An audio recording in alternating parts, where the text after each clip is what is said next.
how friendly can President Putin and President Trump be when both of them are trying to make their countries great again? Right. Well, if you saw the campaign posters, or a lot of the posters in Moscow when Trump was running for president, there were these posters saying, we can make our countries great again together, right? Trump and Putin, we're going to do this together.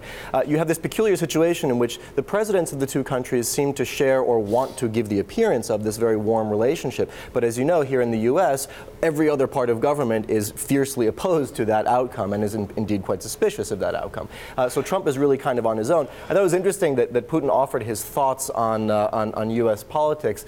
You know, when he says that the people who are questioning the legitimacy of Trump's election via the Russia investigation are sowing discord within American politics, I can't help but wonder if secretly he's not so displeased about that, right? It certainly helps Putin if American politics are in a state of disarray. It makes it harder for the U.S. to project power globally, which is something that Putin's happy to see.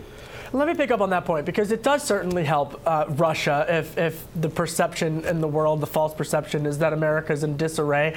But on the issue of cybersecurity, this is not a political, ideological fight. There is no question, Alex, as you know better than anyone, that the Russians were meddling in a host of different institutions, not just political institutions, but out in Silicon Valley, out on Wall Street, the hackings that have gone on, that they've been behind. So, you know, a couple of years ago, in previous administrations, bipartisan administration work across several decades, the administrations have worked to create some type of cyber framework with China, for example.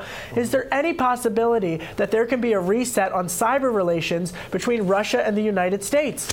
It's very difficult to imagine. I mean, you know, talk about having a fox in the hen house. I mean, as you say, right, Russia stands accused by a whole raft of government agencies in the U.S. of meddling in the election, of trying to hack various institutions. Very difficult to see some kind of, and actually, as you probably recall, Trump tried to float a trial balloon about doing just that early in his presidency, and it didn't even pass the smell test.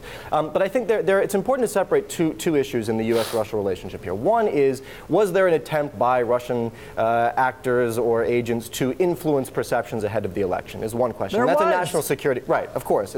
The answer appears to be yes. And that's a national security question. How should the U.S. respond? If we should respond, should we punish Russia? That's one thing. A separate question that I think gets overlooked in a lot of this is that the fact that Russia was even in a position to influence anything about the election speaks more to divides within American society than it does to anything going on between the U.S. and Russia. And I think that point gets missed a lot, and I think I would guess that Putin's quite happy that point gets missed a lot. What do you mean by that? Explain that a little more. Well, I mean, you know, if you think that Russia's influence on certain voters shaped their perceptions and put Trump over the line, to me, the bigger question is, why was Donald Trump that close to winning in the first place, right? What are the underlying social and polarization, inequality, you name it, in America that put him in a position to be that close to get that push from whatever Russian intervention there was? That, to me, is an equally important question, and I think it's important to separate the two. The domestic political question in the U.S. from the foreign policy and national security question of what Russia was doing and what they were trying to do and how we should punish them for it.